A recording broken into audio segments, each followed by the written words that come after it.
you.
you.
Just give me a thought on Montreal. They had a coaching change, and now it looks like what's happened to you guys is happening to them. They're having that bit of a bump going in. You're on the other side of that now. Just give me a thought about tonight, I guess. Yeah, they're playing extremely well.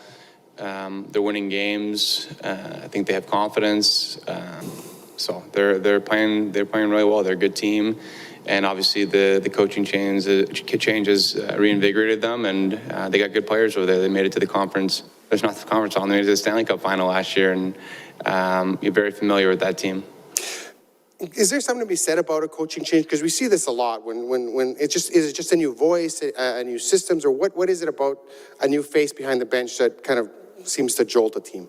Yeah, I think a combination of what you said. I think for those guys over there, obviously, you know, they have a lot of young players that have something to improve and that want to be there for a long time, and that, you know, they're not just playing for this year, they're playing for next year and for everything that goes with that. So I think that they want to impress their new coach, and they want to play well and strong and hard, and it's a National Hockey League. You want to play and you want to win every game you play. So overall, what were your impressions of the road trip? How you looking back at it now, the 5 games, how'd you feel you guys came out on the other side?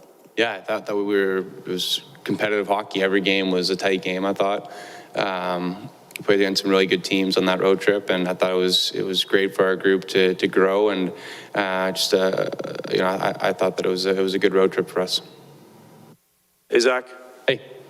What kind of vibe do you expect tonight in the context of Saturday night, Montreal Canadiens? If it's not going to be full, it's going to be very close, and obviously I'm sure there'll be some Montreal fans sprinkled in.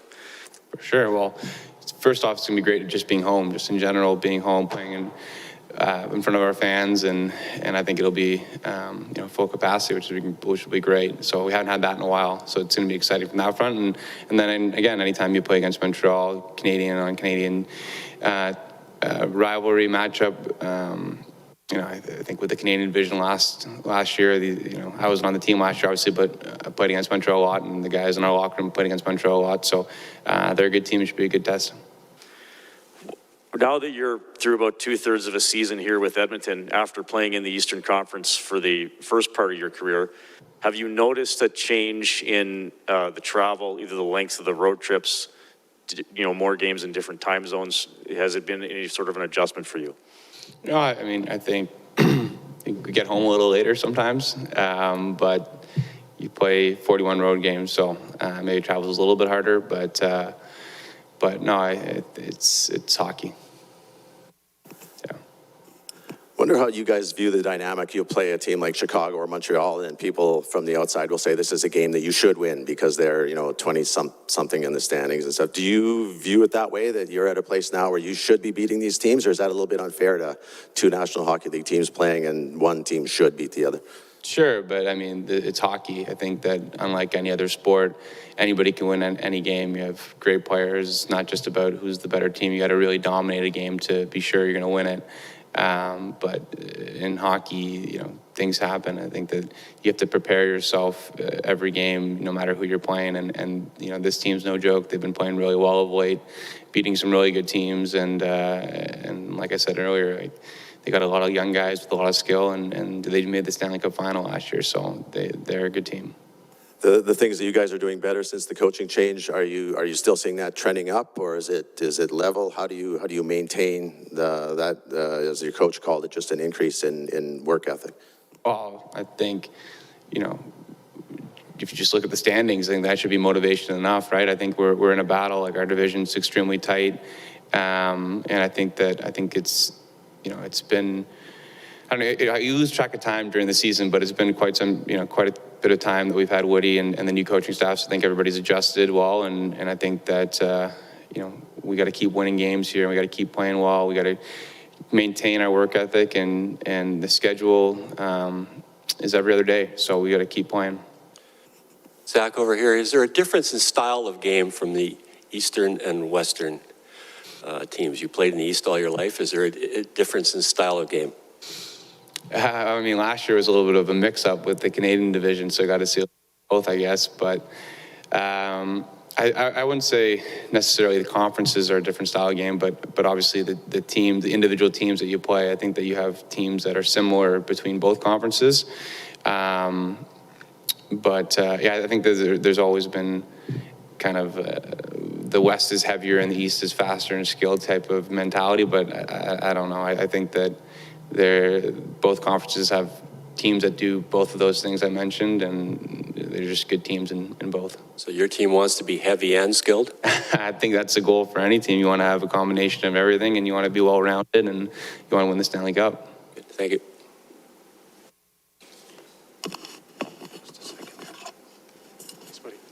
Evander Kane has said a couple of times, I think he said it between periods the other day and then again after the game, that, it feels like the group needs to maybe play a little bit heavier at times, a little bit more of that.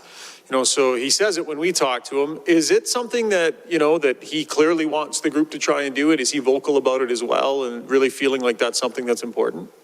Oh, I think just by nature, if you play in the playoffs long enough, you realize that that's kind of the way things get, and that's how the way things are.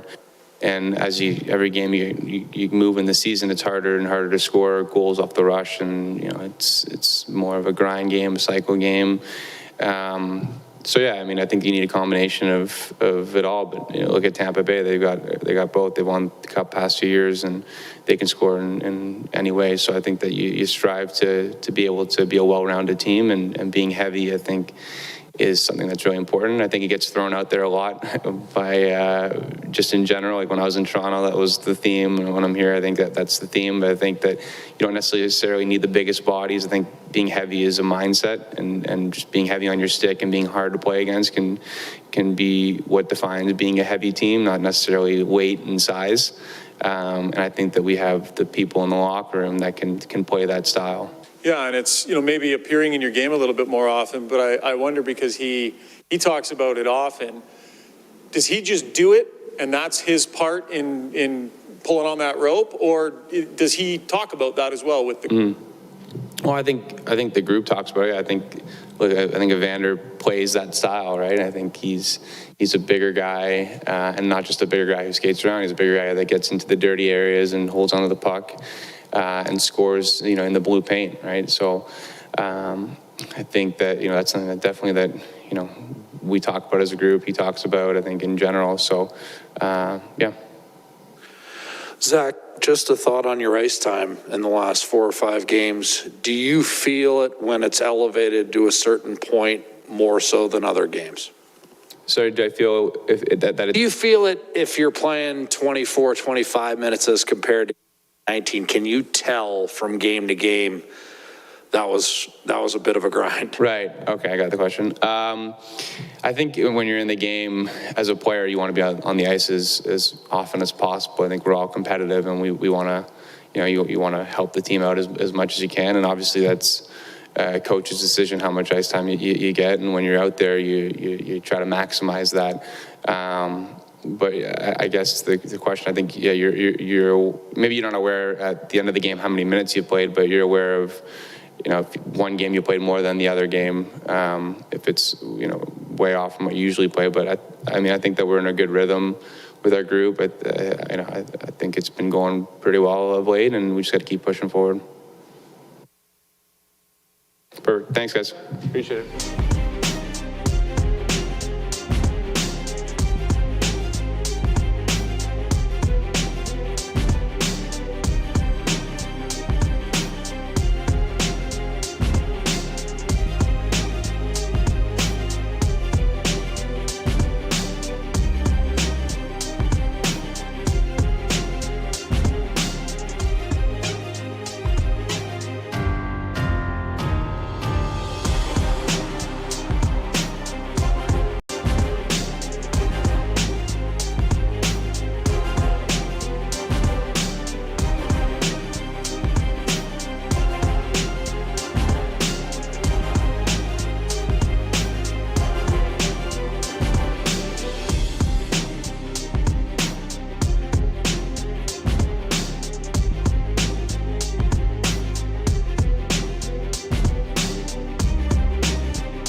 Just before we get started here, just on behalf of the Edmonton Oilers coaching staff, our players, and the organization as a whole, just wanted to put out there that we're all thinking of Guy Lafleur and his family right now, and thoughts and prayers are with him and one of my favorite players growing up. So lots of love sent Guy Lafleur's way. Pretty unique style, hey? What a hockey player and great person too. If you can, just a thought tonight on the challenge that the Montreal Canadiens present with not only the way they play, but the energy they seem to have at times too with their situation and their coach. And well, I think there's renewed life in that group. A lot of the players that are on that team went to the Stanley Cup final last year, so there's a lot of proud hockey players there.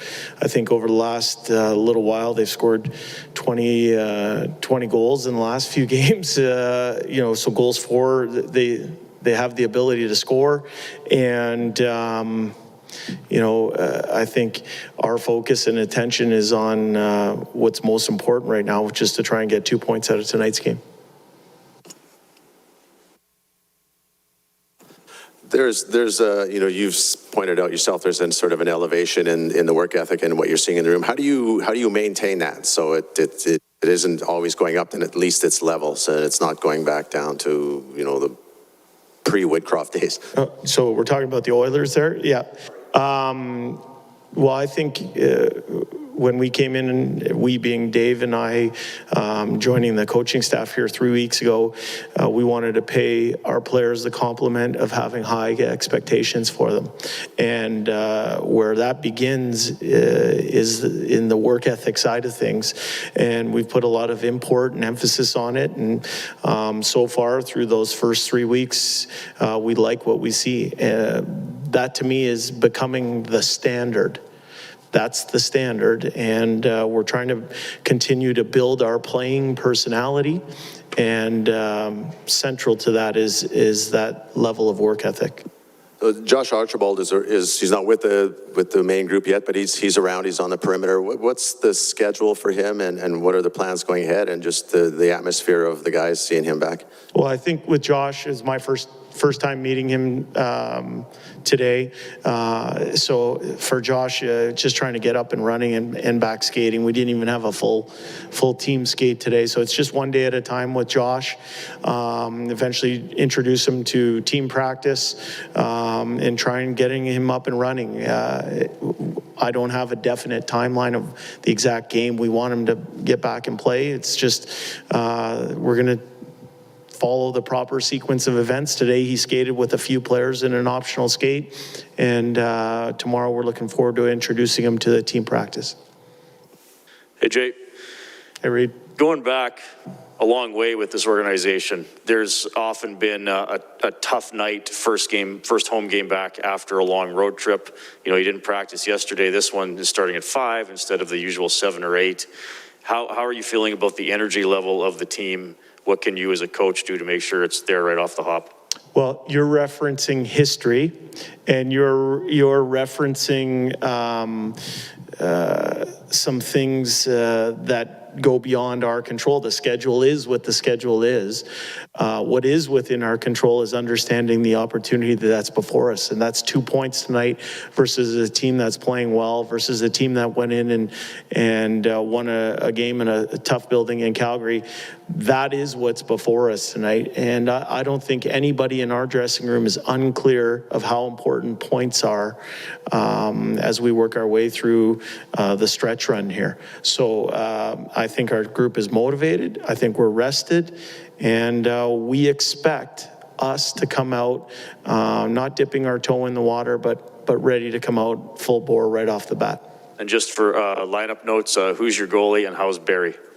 Let's start with Barry. Barry is day-to-day, so nothing major on his front. He won't play tonight.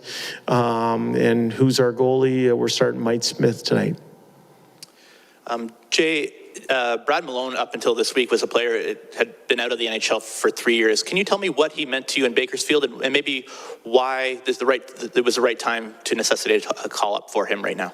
Well, for Brad, I used the term last week that he's been a real good soldier for the organization. He's someone that has given the NHL team some good minutes over the years, not recently, but in his first few years in the organization.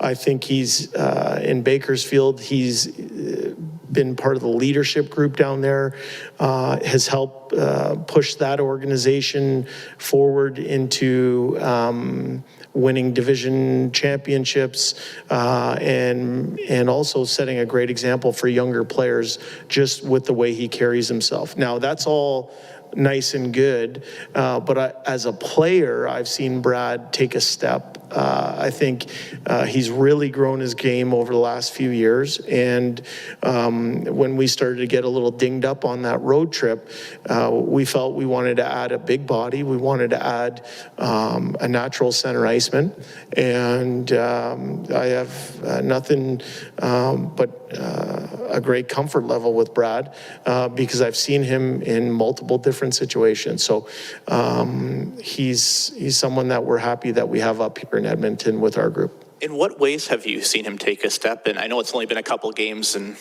have you been able to see those things in the first couple of games? Well, yeah. So when I say taking a step, I mean taking a step over the years, right? So I've seen his game continuously get better. So his 200-foot game, his understanding of what it takes to win.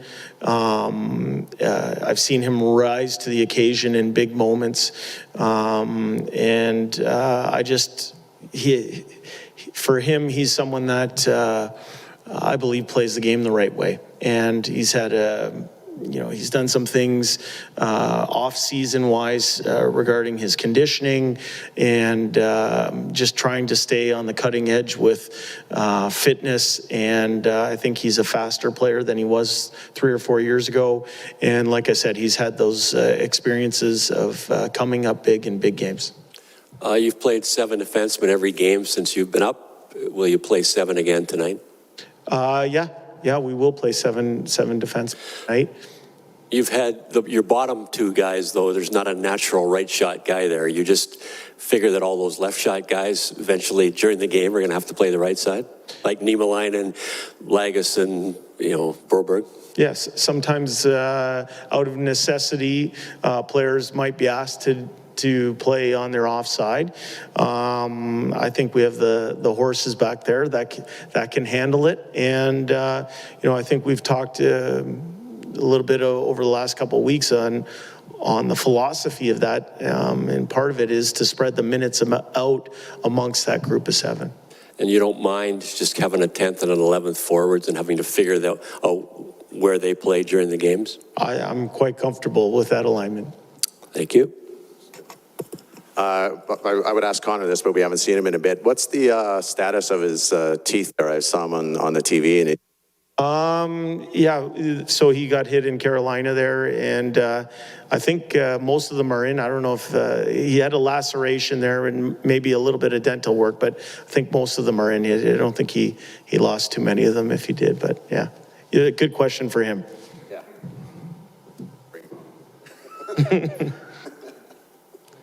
Thanks, guys.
you.